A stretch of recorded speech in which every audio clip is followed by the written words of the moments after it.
Now, we're going to be crunching some numbers now. Anytime we talk about the economy, we have to look at the figures and understand what they actually mean and say. And of course, to do that for us is the CEO, Financial Derivatives, Mr. Bismarck Rewane, with a broad smile there. And I know that all day, you know, you've been sending us data about what the economy is just looking like in the last 21 years, and even with COVID in the last 1 year, let's say, in the last couple of months. Mr. Rewane. Thank you. Today is Democracy Day, and freedom of political association is always accompanied, or should usually be accompanied, by freedom of economic transactions.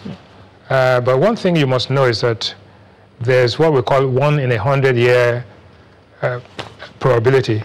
That's like when you have an economic and financial crisis coming together. Financial crisis, crisis of the markets; economic crisis, a crisis of output. So we had one in 1929, we had another one in 2009. But usually after that type of crisis, it's followed by political problems. Basically, the economic crisis leads to political problems. At times, political problems lead to economic crisis. So after the 1929 Great Depression, we had the emergence of Nazism in Germany under Hitler. We had it in Spain, Franco. We had Benito Mussolini in Italy, fascism. So economic crisis also leads to political crisis. Now we've seen a situation now that in 2008 we had the economic and financial crisis, which led to the emergence of Obama in the United States. Now the change and the inequality in income distribution has also led to this. Now we have the COVID crisis. Is the COVID crisis going to lead to a change in the political terrain in the world? Yes, but let us look at what has happened in the last, and I would say the last decade. But we started democracy in 1999. It's been a swing, and it's been a long journey from prosperity to austerity and then to recovery. In between, we've had 2 recessions. One in 2008, one in 2008, which is not in Nigeria, that was global. In 2016, we had a recession, and now we are going into another recession. But in between, we've had a recovery. Now, this is the situation. In 2008, we had huge buffers. If you take your external reserves minus your external debt, we had about $48 billion in 2008. We had about $14 billion of buffers, whereas slim in 2016, and now we have no buffers anymore. So, and that's where we are. So it's your buffers are used to withstand the shocks. So we don't have that. Next slide, please. So I think that's what we have to bear in mind. Our ability to take the shocks in 2008 was much stronger. And the ability to take the shocks in 2016 was even less strong than what we had in 2008. But now we don't have those buffers. If anything, we have more debt and less reserves. Now, in 2008, when President Yar'Adua was there, we had the average rate of growth before then. Over the 5 years before then, we had 8% average rate of growth. We had an exchange rate of 118 naira to $1. We had huge buffers, and the adjustments were swift. Very quickly, we moved from 118 to 155, and the economy recovered. In 2015, 2016, it was transition year. Part of it was under Jonathan, part of it was under President Buhari. The buffers were average. Response was kind of slow because it was a new government, new transition. Situation got worse before we recovered. So we recovered, and we've had 6, 7, 8 quarters of positive growth.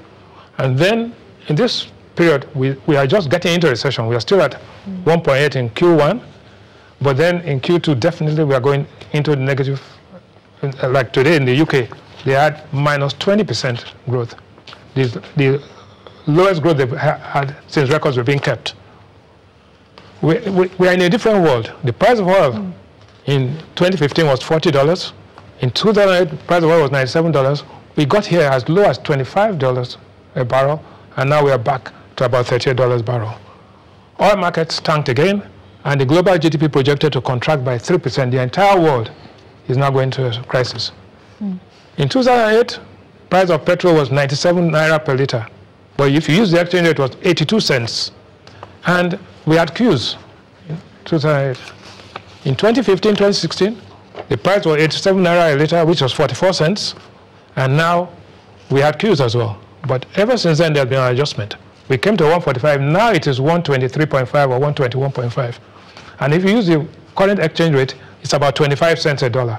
So we are paying less in dollar terms for petrol, but we're getting, there are no queues, as you can see for yourself. So from queues, fast adjustment, queues, slow adjustment, and then now we've addressed it, and then we have the problem. But it still exists, the problem still exists. Next slide.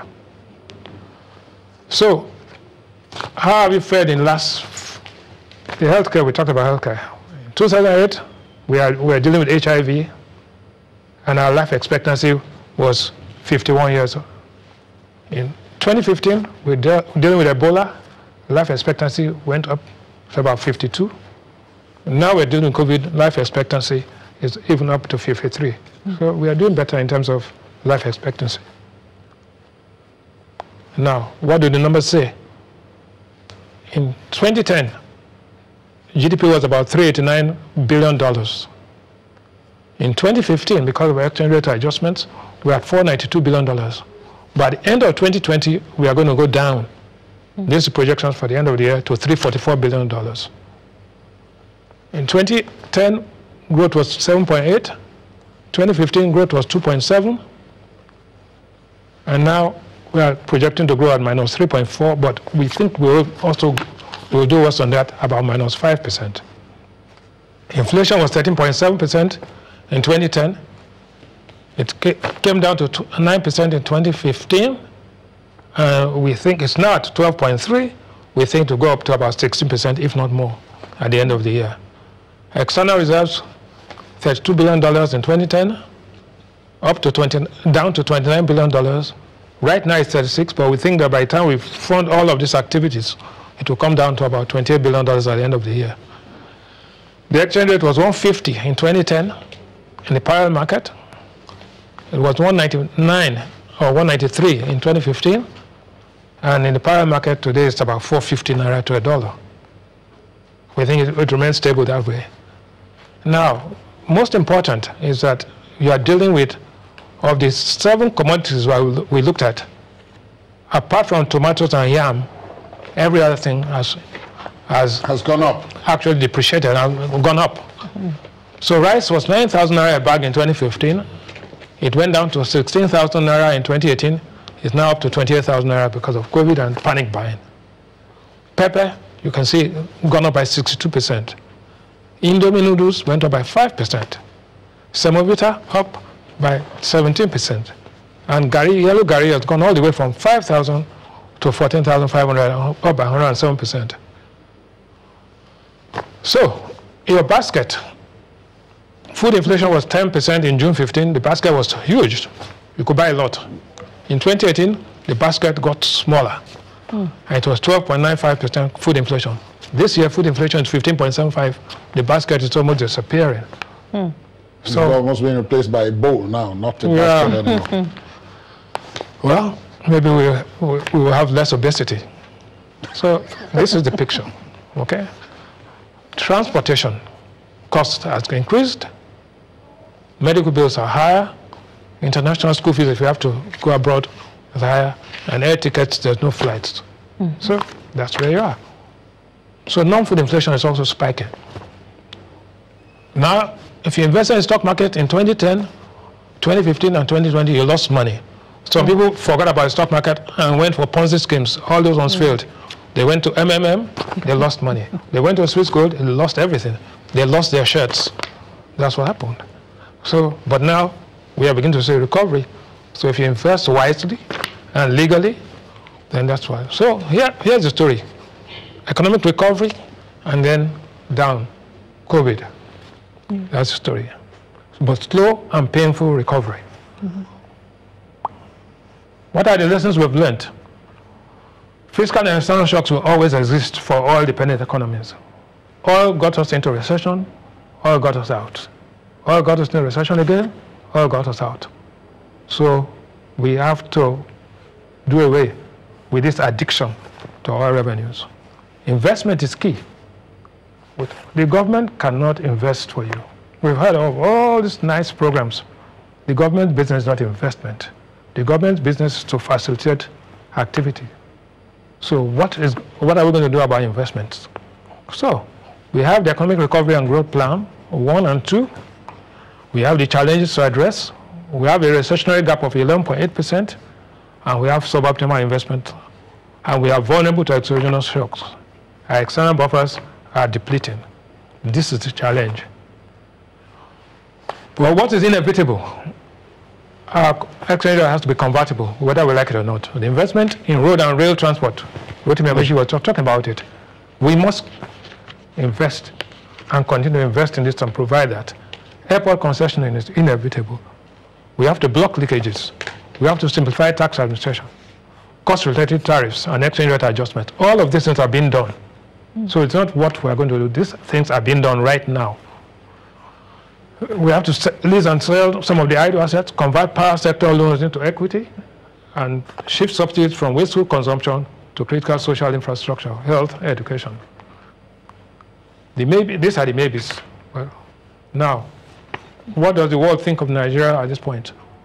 The AIU says stagflation is expected. Naira devaluation will elevate inflation. Debt servicing costs will jump. Well, the IMF says we must begin to tighten our liquidity. We must expedite and stop multiple exchange rates. We can't have multiple exchanges.